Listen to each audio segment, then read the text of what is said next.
Ukulita te iri lebaran. In dui dere kalaman dui dari silille irra dui da kama kana jala dabe. Mau da. Gime sende men ille kana babaran ukul matan. Nu gotani barana nu gotani. Isin kalama dui di. Dulle kalama olin dui nyabo. Irra kaaf nere irra kaafat. In dui dere atille gurban dui de kalama irra. Nafuusisaa yaa saba. Jaalala qabsiisuudhaa fi dhabus funyaan qajeelaa garuu akkuma nama kamuu anis fuudhan qajeelaa. Maaloo natti barbaadaa magaallee keessoo nadii kan jireenya keessatti natti hojjanne badii. Ishee bultii koo jettee boroo balbala gortu ishee jajabeessitu. Salaamu alaikum warahmatullahi wabarakatuh. Wallahi akka maraatutti ni finaasee gizee na qofalchifte. Gizee immoo na boojjifte ajaa'iba. Nama hedduu tokko ta'e ni finaasa. Ani immoo nama tokko. Obboleeyyan kiyya namni akka kiyyaatti biddeena nyaatee guddate. Yoo jiraatan. Ka erga guddates qoonqoo biddeena fuuldura nyaatu qopheeffatu. Manuma keessa galu qofatti yaadu. Yoo jiraatan. Ka islaamummaa shoora tokko hin taphatin. Islaamummaaf waan takka hin hojjetin yoo akka kiyyaa jiraatan takka tuqa. Namni lakkii islaamummaa keessatti gahee xiqqoo takka biheetiin jira jetta yoo jiraatan. Rabbii jaala manaa barreessa.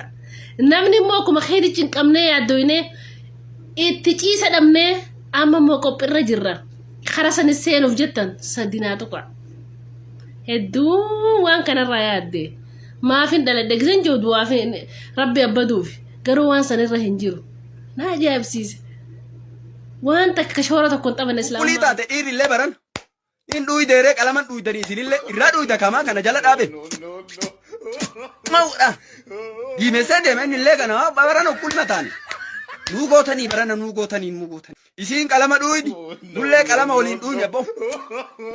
Irra kaaf nere irra kaafat. In dui dere atille gurban dui de kalama irra. In kaafte barabbo. Kanu TikToki gubbaddu deebite akka dafa jaba. Dirindiri dararan. Gira biya tabbo. Maala kee godhatu. Maali noonna kee godhatu akka ispoortii namni ispoortii dhiirri ispoortii waggaa torba sana dhalte akkasitti utaaltu akkaati ol utaaltee gad deebitu sanitti qaama kee kana. Salaamu alaikum warahmatullahi wabarakatuh. Arran dhaabbata gartee TikTok kan arran galateeffatu dhufe. Arra osoo deemu osoo foormiin godhuuti. Kun arra tana nuu fide kun laal. Arra tana nuu fide TikTok. Wallahi arra tana nuu fide. Namni ani fifa baan TikTok kun China jaamale. Oromoo ta'uu dhabdu. Oromoo biyyisan keessa turtu. Biyyisan keessa haadhaa China gurbaa. Gurbaa haadhaa China dhabbaa TikTok kana haadhaa China malee Oromoodha. Oromoo irra dura dalaga. Naan. Daraan duraan beektaa filtara baay'attanii fuulan diqattanii turte bococoo dhiqachuu dhiiftan.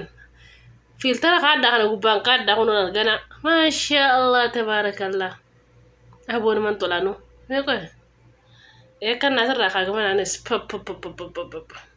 bakka inni Oromoo bohomoo hone korraa uzaaren bataam korraa bataam.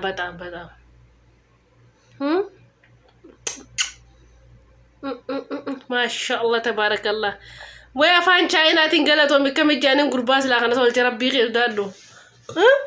Har'a amaarri kan harkanii amaarri kan harka irraasni bu'aa dhaggeeffadha. Hundi keessan kaadhaa dubartoonni Oromoo jaatti badha.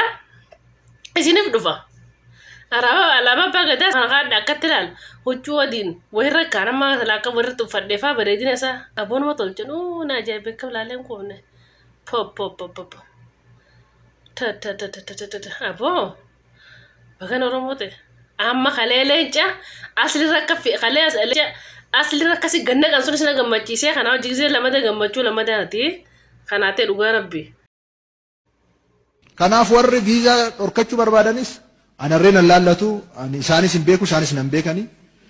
Moyyaalee dhaquudhaaf immoo viizaan nan barbaachisu. Warra achitti deddeebitan yaada keessanii. Ati si gaafadhu dhiira sidiid moo si dhiirdiid? Anuu beeka booli. Mama si fuudhina gammaatti bareeddu tana. Injaartee furdadhee nan namni. Warri hin beeku qoqqote tajaartetti sagalee mi'eessa. Nyaatu mi'eessa hin beekani? Oo tanarre. Abbootu ani bee baqa dhiisiin dhufa mana dhuffee taphanna. Kaamissa hoomen. Afaan baradhi koodduma afaan nan dubbadha kan. Abboo dhiqoo dhagaabee kan akka kan kee kana beeku. Salaamu alaikum warahmatullahi wabarakatuh. Namoonni hedduun takka yoo Ameerikaa dhaqne cinqii ni dhiibnaa jedhanii yaadan. Ammoo cinqiin haala Ameerikaatiin wal qabattu jira. Gaararra cinqii jechuun haala hojii keessattis cinqii si qunnamti. Biyya dhayitu keessatti illee cinqii jalaa bilisa bahuu hin dandeessu. Addunyaarra hojii hin jiraanne namni jannata jira jechuudha. Addunyaa fi cinqii wal qabatti sii galtee addunyaa kana keessatti salphatti gartee waan takka fide yoo jette waan ati fiduu dandeessu du'a qofa. Du'a haala salphatti argachuu dandeessa. Haada fudhattee uffannistee haala salphatti argatta. Yoo summii dhuydee haala salphatti duutaa jechuudha. Tana malee carraan laaftutti argatta addunyaarra nama hin jirre. Carraa feetee osoo laaftutti argattee illee waan barbaadu san cinqii si wal fakkaattu keessa jira. Maaliif addunyaan fatanaadha. Cinqiin tunuu mataan isii fatanaadha waan taateef akkasii jannata hin jirru obsa. Nafuusisaa yaa saba. Jaalala qabsiisuudhaa fi dhabus funyaan qajeelaa garuu akkuma nama kamuu anis fuudhan qajeelaa. Maaloo natti barbaadaa magaallee keessoon adii kan jireenya keessatti natti hin hojjanne badii.